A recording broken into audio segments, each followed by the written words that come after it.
Papa pulang.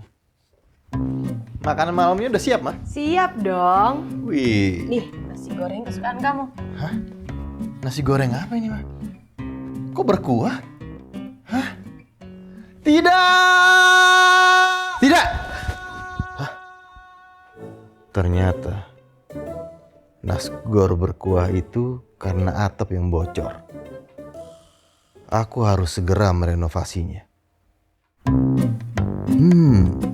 Fasilitas Dana Seva. Ternyata prosesnya cepat sekali dan pastinya mudah, aman, dan nyaman.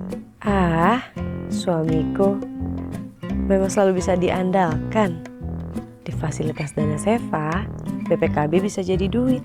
Mobilnya masih tetap bisa dipakai.